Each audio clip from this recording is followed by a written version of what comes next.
청취자 여러분 안녕하십니까. 수도권 투데이의 장원석입니다. 박근혜 전 대통령이 지금 서울중앙지법에 도착했다는 속보가 들어왔습니다. 현장 잠시 연결해 보겠습니다. 네, 53일 만에 국민께 모습을 드러내는 박근혜 전 대통령. 여성교도관이 내린 거 보니까 곧 하차할 것 같습니다. 네.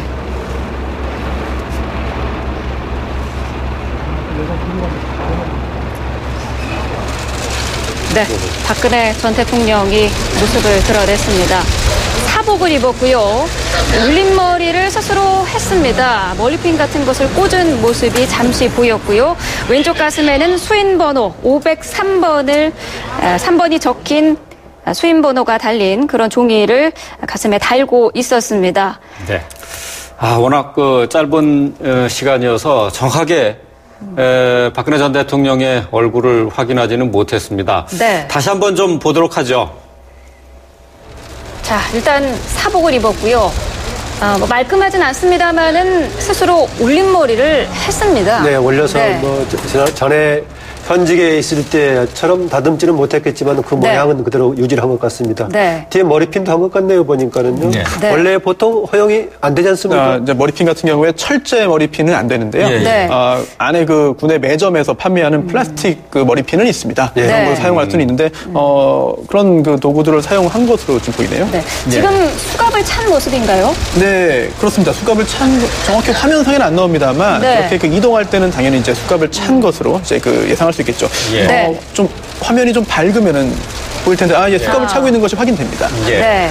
자, 지금 감색 정장을 입고 나왔고요. 왼쪽 가슴이네요.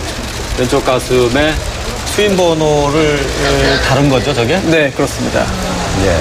플라스틱으로 이렇게 만들어져 있는 것 같네요. 아무래도 재판을 계속 여러 차례 받아야 되기 때문에 그렇게 제작을 한 것이 아닌가 생각되는데요.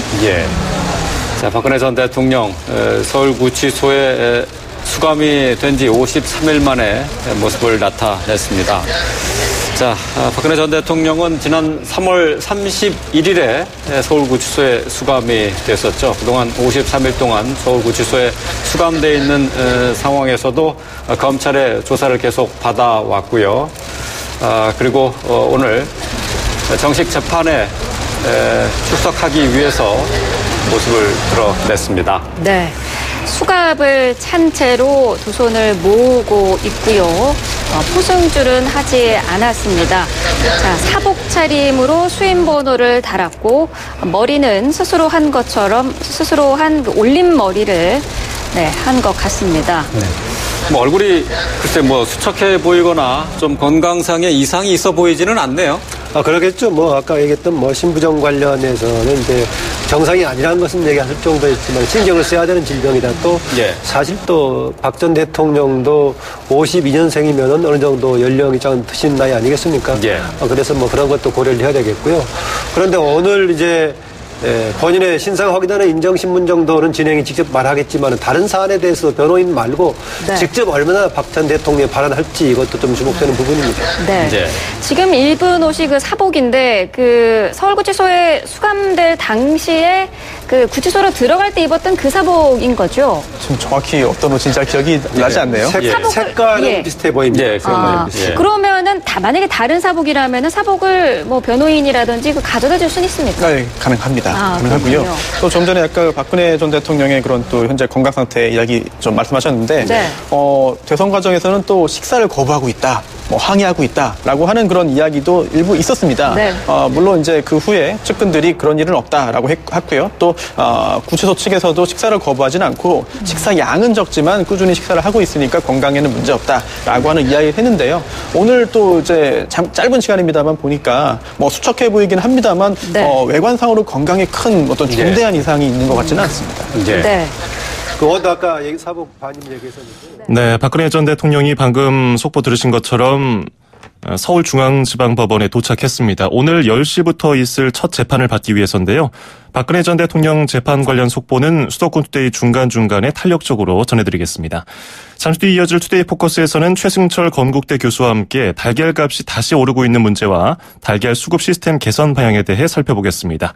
2017년 5월 23일 수도권 투데이 시작합니다. 음악과 수도권 뉴스가 한 방에 수도권 전문 방송 수도권 투데이.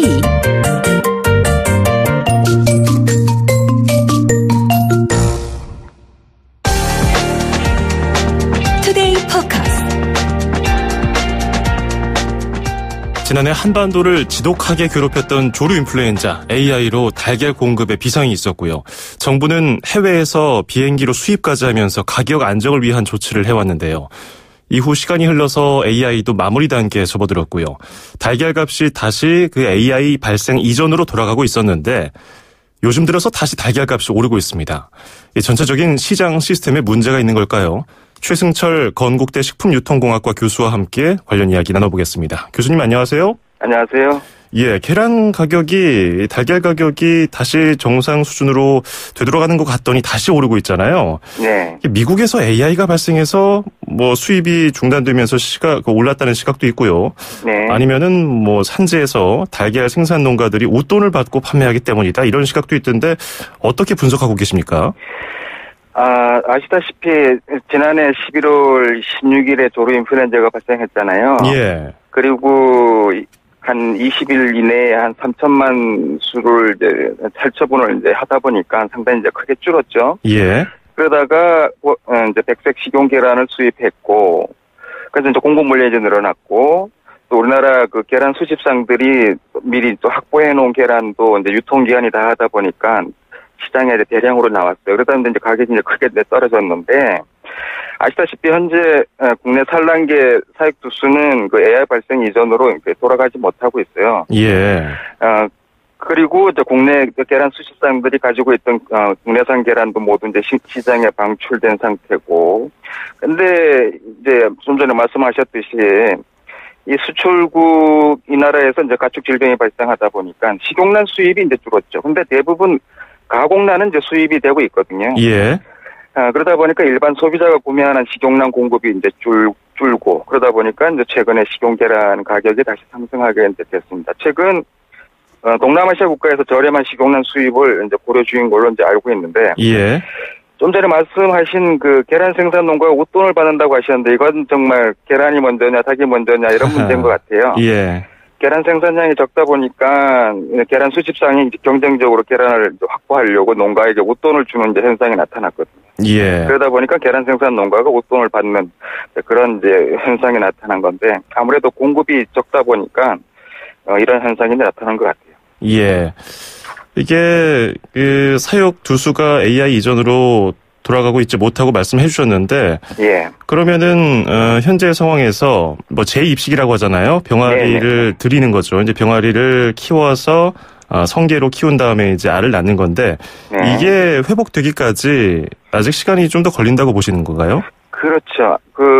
최근 정부 대책에 따르면 이번 달 13일에 전국 이동 제한이 이제 해제되었다 그래요. 예. 그리고 5월 말까지는 방역 대책 기간이라 해가지고 경계 단계는 이제 유지한다고 합니다. 예. 이제 그런 거 감안해서 봤을 때 계란 시장이 이전 상태로 회복되기까지는 어느 정도 사태가 안정되고 나서 한 1년 이상 걸린다고 예상을 합니다. 예. 왜냐하면 AI 발병이 이제 안정된 다음에 한 3, 4개월이 지나야 종계 농장에서 재입식이 이루어지고, 그 다음에 이제 부화장에서 종란이 생산이 돼요. 예. 그런 다음에 산란계 농장에서 이제 병아리를 하게 되겠죠. 예. 그리고 입식한 다음에 일정 기간이 지나야 이제 전국적으로 원활한 계란이 이제 공급 가능하다 계속 있는데요. 예. 정부 입장에서도 이런 AI 홍역을 이제 치르다 보니까 보다 강력한 이제 재발 방지 대책을 이제 마련한 것 같아요. 그 중에 일부를 보면 양계 농가가 병아리를 재입식하기 위해서는 그 절차가 상당히 좀 더 까다로워졌고요. 예. 그 다음에 이제 논란이 됐던 그 밀집 사육 문제를 해결하기 위해서 보다 넓은 사육 공간을 확보해야 된다 이렇게 이제 요구를 하고 있거든요. 예. 그러다 보니까 이제 재입식이 좀 지연되고 있고 계란 시장이 회복되더라도 계란 공급량은 예년에 비해서 좀 줄어들 가능성도 이제 좀 보여요. 왜 그렇습니까? 아무래도 그 사육 공간을 또 확보해야 되니까 기존 농가에서 그전처럼 많은 수의 그 닭을 사육할 수가 없게 되는 거죠. 그 AI가 역사상 최악으로 남으면서 그 과정에서 발생한 문제점들이 하나하나 정책으로 들어왔군요. 네네. 아까 말씀하신 그런 공장식 사육 같은 거. 그렇죠. 근데 여름철 비수기를 앞두고서 가격이 오르는 게 좀 이상하다 이런 지적도 있어요. 이게 사실 지난주 기준으로 봤을 때 8,000원대까지 올랐고요. 예전에 올해 초 설 성수기 때 9,000원대까지 올랐던 것보다는 좀 내렸지만 어쨌든 2월에는 7,000원대까지 다시 떨어졌었거든요. 예. 왜 그럴까요? 아시다시피 이게 여름이 되면 이 계란 수요가 좀 줄어요. 예. 근데 좀 전에 말씀드렸지만 문제는 뭐냐면 이 계란 공급량이 여전히 부족하다 이거죠.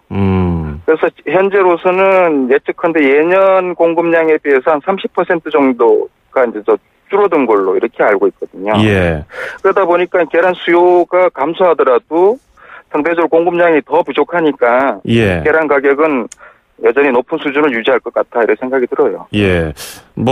이 농장 닭을 사육하는 기준도 좀 달라지기 때문에 앞으로도 공급이 좀 줄어들 가능성이 있다고 말씀해 주셨는데 네. 그래서 이제 정부도 계속해서 수입을 추진하고 있지 않습니까? 네. 그래서 동남아 태국이라든지 좀 저렴한 달걀을 수입하려고 검토 중이라는 보도도 나왔던데 네. 일시적으로는 들어오면 괜찮지만 장기적으로 봤을 때는 우리 달걀을 못 만들어내니까 이 시장에 영향이 없을까요?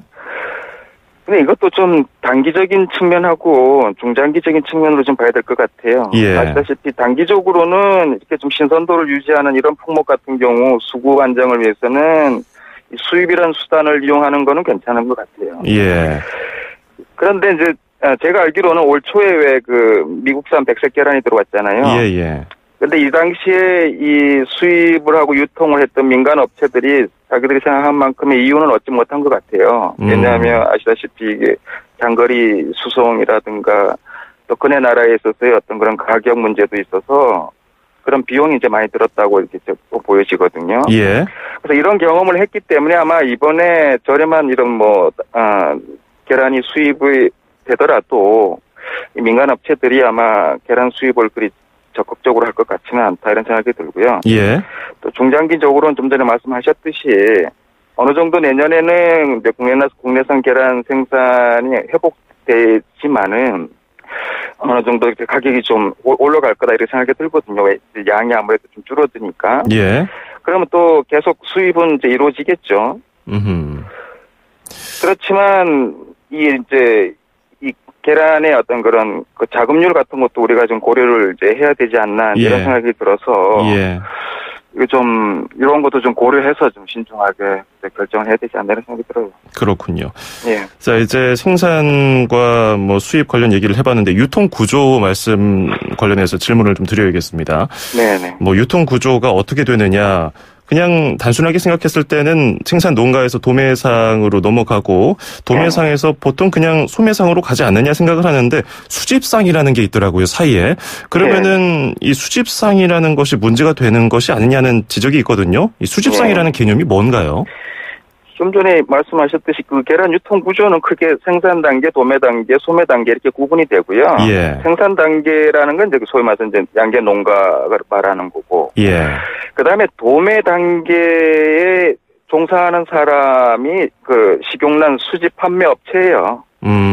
그래서 전체 계란이 이 식용란 수집 판매 업체를 통해서 즉 이 도매 단계를 거쳐서 대형 마트나 슈퍼마켓 같은 그런 소매 단계로 이제 건너가게 되는 거죠. 예.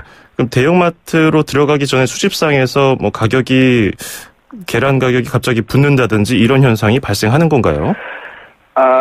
현재로서는 거래 가격 같은 경우 우리가 이제 가격을 결정한다 그러면 거기에 이제 기준이 되는 가격이 있어야 될 거 아니에요. 예. 이제 그걸 기준해 가지고 프리미엄을 주든 할인을 하든 이런 식으로 하거든요. 예. 그 기준 가격이 현재로서는 민간 계란 가격 위원회에서 이제 수시로 결정을 해요. 예. 근데 이 결정이 이제 제가 보기엔 좀 주관적이고 그러다 보니까 좀 공정하다고 보기는 좀 어려운 것 같아요. 앞서서 교수님도 말씀하신 것처럼 수집상에서 농가에 웃돈을 주고 구입한다는 그런 지적을 하셔가지고 결국 가격 상승 요인에 있어서 유통구조상 수집상에 문제가 있는 거 아닌지 좀 의구심이 들거든요. 예. 어쨌든 그렇습니다. 그리고 가수요 측면도 있더라고요. 대형마트가 이제 소매상으로서 고객들에게 계란, 달걀을 판매하게 되는데 보통 한 보도에 따르면 3일치 정도 판매량을 확보해놓고서 판다고 하는데 요즘에는 공급이 줄다 보니까 하루 정도밖에 수집을 못하고 있어요. 예. 판매하기 위해서. 그럼 여기서 발생하는 일시적인 가격 오름세라고 볼 수도 있지 않을까요? 지금 그 가격 문제요? 예. 글쎄요. 아까 웃돈 문제와도 관련됐듯이 이건 이제 수요하고 공급 문제로 그냥 우리가 생각을 좀 해야 될 것 같아요. 예. 그래도 아무래도 소매 단계에 있는 뭐 대형 마트나 이런 쪽에서도 일정 물량을 확보하기 위해서는 아무래도 그런 좀 소위 말하는 웃돈을 줘야 되지 않겠습니까? 예. 자, 그렇다면은 투명한 달걀 유통 구조는 어떤 식으로 개선이 돼야 될까요? 글쎄요. 이런 투명한 일반적인 농축산물 유통 구조를 위해서 과거에 많이 했던 사업이 브랜드 사업이에요. 예. 아시다시피 자기 이름을 걸고 생산부터 유통까지 책임지는 이런 사업을 하면 어느 정도 좀 믿을만한 그런 어떤 제품 유통이 이루어지지 않나 그런 생각이 듭니다. 특히 계란 같은 경우는 브랜드가 없는 경우가 많습니다. 예. 그래서 제가 보기에는 좋은 계란이라고 하는 거는 가장 신선한 계란인 것 같아요. 예. 그래서 보통 그 포장지에 보면 그 유통기한이 있잖아요. 예. 네, 그것보다는 그 산란 일자를 이제 표기하는 이런 것도 하나의 더 작은 행동인 것 같고요. 예. 근본적으로는 현재 한 48개나 50개 정도 있다고 하는데 그런 계란 유통센터 우리가 보통 그 GP센터라고 하잖아요. 예. 이걸 좀 확대해서 좀 투명한 유통 구조를 좀 추구할 필요도 있을 것 같아요. 근데 문제는 뭐냐면 이 GP센터 같은 경우에는 아시다시피 이 G가 그레이딩이거든요. 예. 등급화하고 P는 이제 패킹이라 이제 포장을 하는 거예요. 예.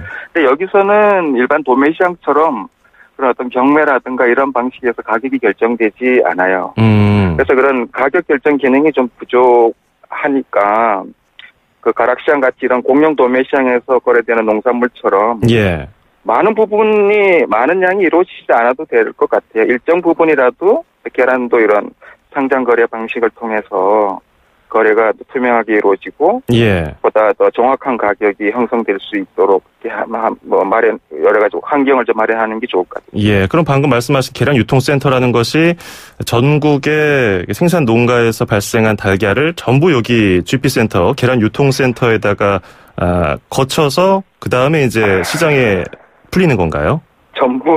현재로선 전부는 아니고요. 예.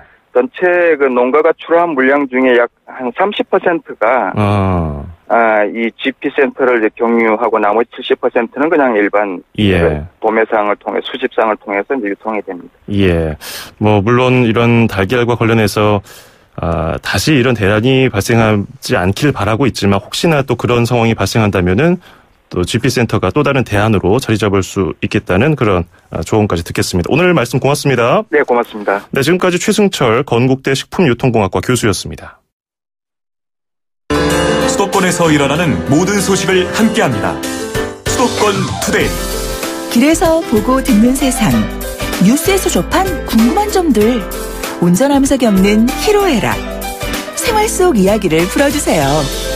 세상 사는 이야기 함께 나눠보는 운수대통 만사형통 통통 메시지. 강서구 발산동에 사는 김은영입니다. 집이 시장이 가까이 있어서 좀 시장을 많이 이용하는 편인데요. 5만 원을 만약에 갖고 나가면은 그래도 그냥 한 10가지 이상은 살 수 있었는데 지금은 한 5-6가지 정도만 사면은 그냥 그걸 다 사용하는 그 돈을 그렇게 좀 많이 변한 것 같아요. 특히 계란값 같은 경우는 저는 지금 내렸겠지 생각을 했는데 오늘은 이제 계란을 구입을 했는데 더 오르고 있다고 얘기를 하더라고요. 그래서 이제 직접 상인분한테 들으니까 닭 수요가 지금 너무 없어가지고 수입도 잘 안 되고 계란값이 더 오를 거라고 얘기를 하더라고요. 그래서 지금 30개들이가 지금 아주 큰 난은 아닌데요. 중간 난 정도가 8,500원 정도 하더라고요. 그것도 이제 조금 싸게 파는 데서는 그 정도 하고 조금 금액이 더 나가면 9,500원, 만원 그렇더라고요. 시장이나 이런 백화점, 이런 쇼핑몰 같은 데 왔을 때 좀 이렇게 편하게 이렇게 이것저것 재지 않고 그냥 좀 편하게 구입할 수 있는 그런 마음 가졌으면 좋겠는데 이제 주부들이다 보니까 그게 조금 어렵게 되더라고요. 그러니까는 좀 자꾸 물가가 오르락 내리락 하지 말고 그냥 이렇게 쭉 그게 1년이면 1년 이렇게 좀 비슷한 가격대로 해서 좀 갔으면 좋겠어요.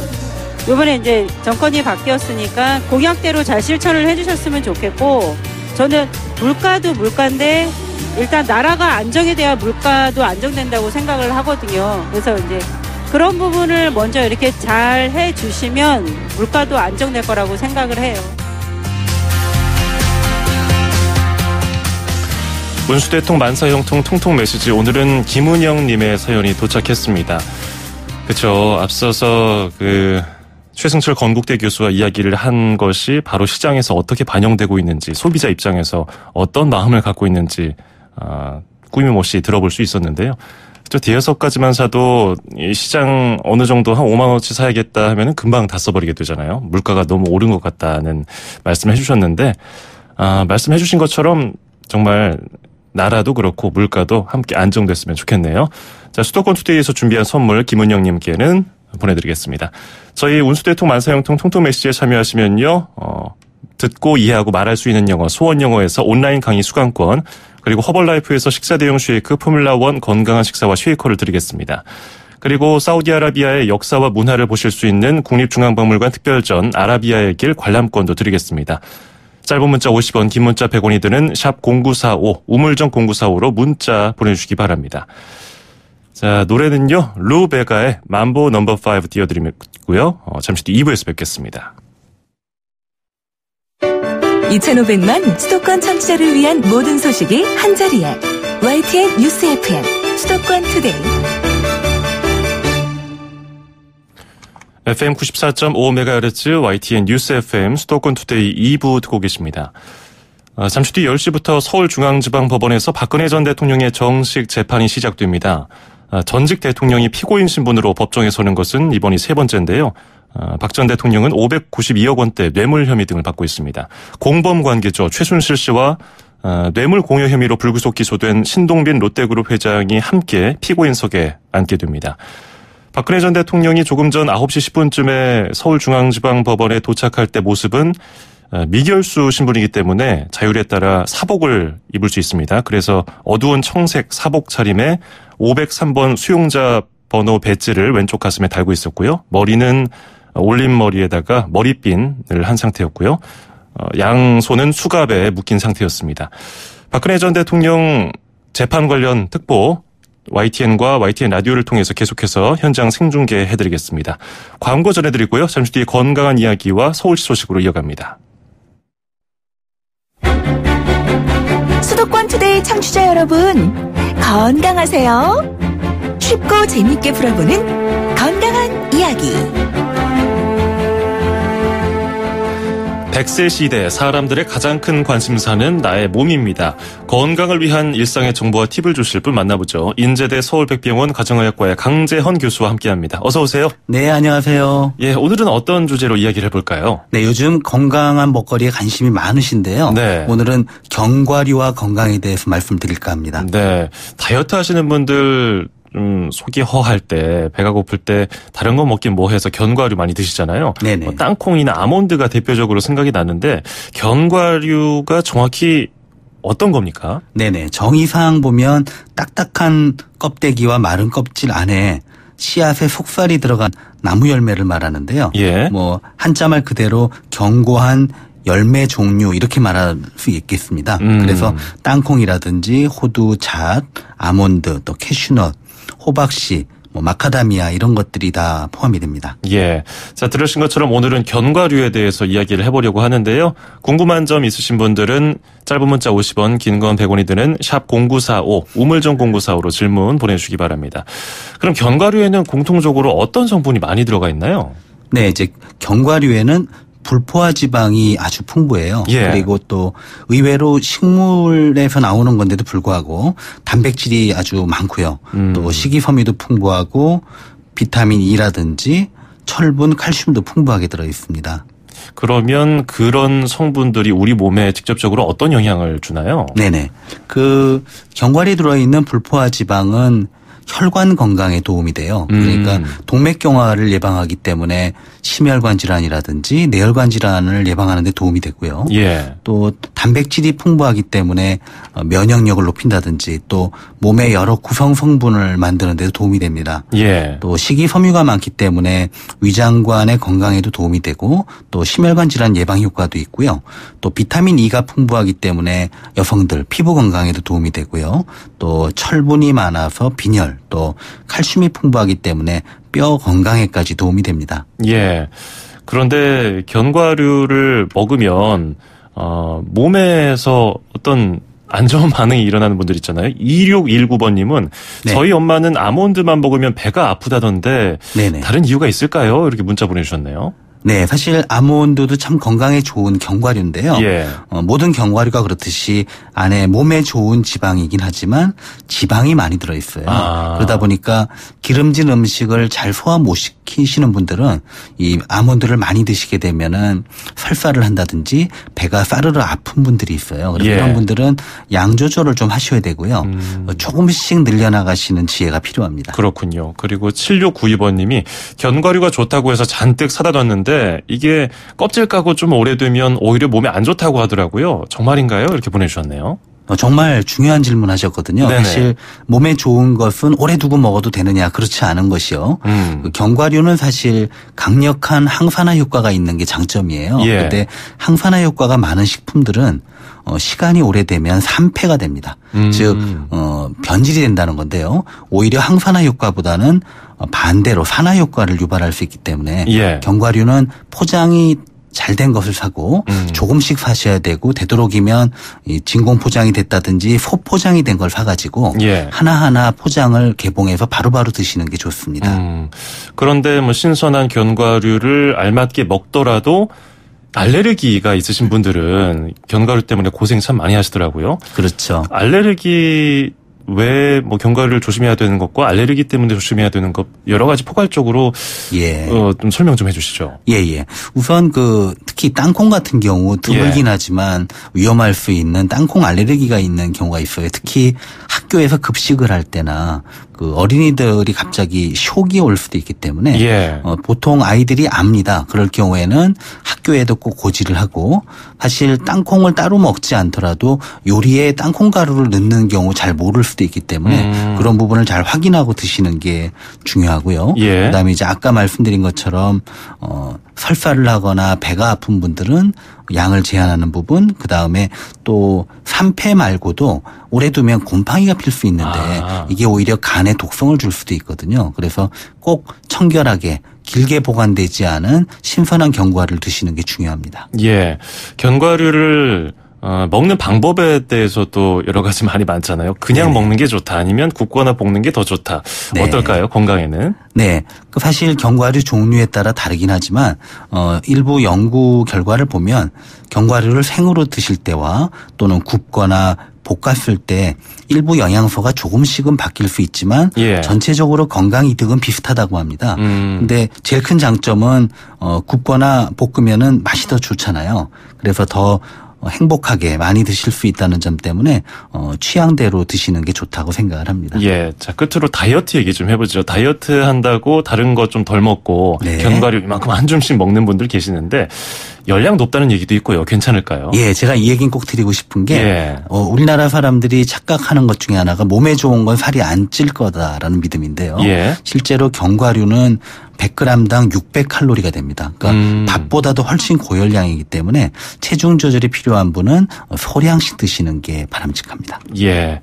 많이 먹으면 역시 좋지 않군요. 그렇습니다. 오늘 견과류에 대해서 궁금한 점 알아봤습니다. 오늘 고맙습니다. 감사합니다. 네, 지금까지 인제대 서울백병원 가정의학과 강재헌 교수였습니다.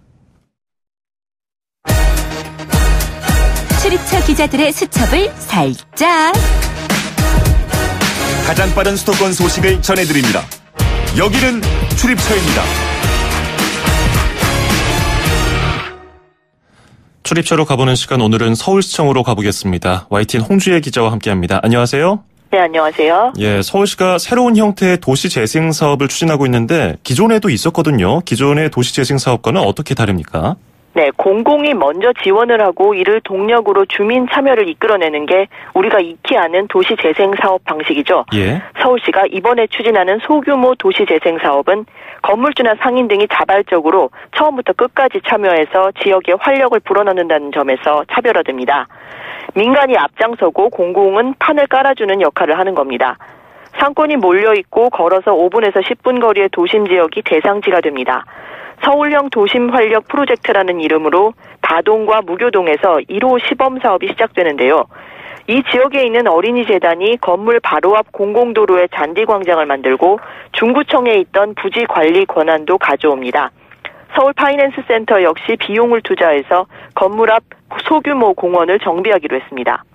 장기적으로는 다동과 무교동에 있는 기업과 상인이 회비를 내서 지역과 문화 발전을 위해 쓰는 등 자생력을 확보할 계획입니다. 예. 자, 지난해 말부터 해서 사드 배치 때문에 중국의 보복 그리고 뭐 단체 관광객을 우리나라에 못 오게 해서 참 우리나라도 고생을 많이 했는데 관광업계에서. 근데 인도네시아에서 우리나라 관광 인기가 굉장히 높다는 소식이 있네요. 네, 그렇습니다. 지난해 우리나라를 찾은 인도네시아 관광객이 30만 명인데요. 전년보다 52.5% 증가한 수치입니다. 예. 지난해 한 온라인 여행 검색 사이트 조사에선 인도네시아인들이 가장 가고 싶은 여행지로 서울이 꼽히기도 했습니다. 이렇게 급부상하는 인도네시아 관광시장을 공략하기 위해서 서울시가 나섰습니다. 우선 그제 인도네시아 수도 자카르타에 있는 복합 쇼핑몰에서 서울 토크 콘서트인 자카르타를 열었습니다. 한류 아이돌 레드벨벳과 인도네시아에서 독보적인 인기를 얻는 가수 이루가 공연을 펼치고 서울 관광을 홍보했습니다.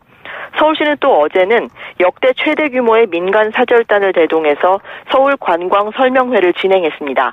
호텔과 면세점, 의료, 관광 등 9개 분야 31개 국내 업체가 참가해 현지 여행사를 상대로 상품을 소개했습니다. 예, 지난해보다 관광객이 52.5% 늘었다고 하는데 계속해서 쭉쭉 늘어났으면 좋겠네요. 네. 자, 그리고 우리나라에 새로운 나라가 건국된다고 하는데 이건 또 어떤 얘기인가요? 네, 서울 구로구에 어린이들이 주권자인 나라가 건국합니다. 물론 진짜 나라가 생기는 건 아니고요. 어린이들이 가상의 나라를 세우고 운영하면서 민주주의를 체험해보는 프로그램입니다. 예.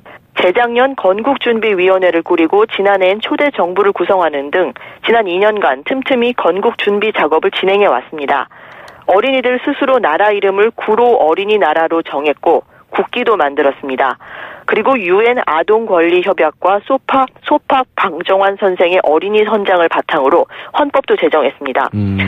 대한민국 헌법 1조 1항은 대한민국은 민주공화국이다죠. 예. 구로 어린이나라 헌법 1조는 어린이는 키가 작은 어른이답니다. 예. 네, 구로구는 어린이들이 상상력과 노력으로 만든 각종 정책을 실제로 구정에 반영할 계획입니다. 이를 위해 다음 달 구의회에 구로 어린이나라 지원을 위한 조례도 상정합니다. 또 오는 27일 선포식을 열어서 구로 어린이나라 건국을 대외적으로 알립니다. 예, 그냥 처음에 이 소식 들었을 때는 재밌다 이렇게 들었는데 어린이들이 직접 이런 식으로 체험을 해보면은 정말 좋은 교육이 될 것 같네요. 네. 자, 그리고 올해 1분기 서울 시내 반전세 주택 전월세 전환율 통계가 나왔네요. 네, 전월세 전환율이란 전세 보증금을 월세로 전환할 때 적용하는 이유를 뜻하는데요. 예. 지난 1월부터 3월까지 서울시 전역 동주민센터 등에서 확정일자를 받은 전월세 계약을 분석한 결과가 나왔습니다. 5.2%로 지난해 4분기보다 0.5%포인트 올랐습니다. 전월세 전환율은 지난 3년간 꾸준히 하향 추세를 보여왔고 재작년 2분기에 전분기보다 0.2%포인트 오른 뒤로는 하락세를 이어왔는데 2년 만에 상승세를 나타낸 겁니다. 자치구별로는 금천구의 전월세 전환율이 6.5%로 가장 높았고 동대문구와 서대문구, 성북구가 뒤를 이었습니다. 또 권역별로는 도심권과 서부권이 또 주택 유형별로는 단독 다가구에서 전월세 전환율이 높게 나타났습니다.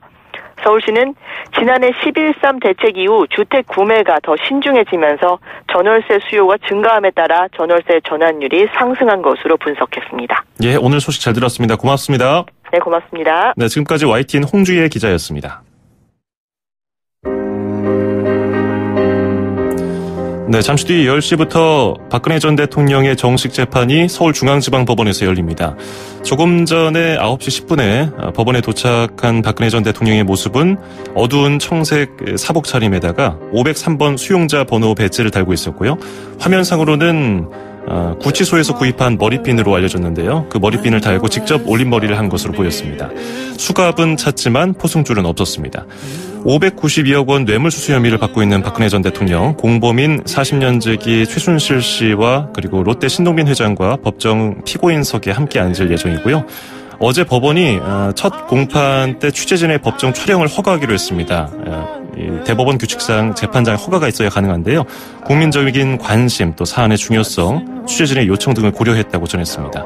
다만 이 공개는 재판 시작 전 2, 3분 정도인데요. 재판 관련 소식은 YTN 라디오 94.5MHz 그리고 애플리케이션 예스로도 들으실 수 있습니다. 끝으로 샘 스미스의 Let's 띄워드리면서 수도권 투데이 마치겠습니다. 저는 내일 아침 9시 10분에 뵙죠. 장원석이었습니다. 고맙습니다. Could I lock in your love?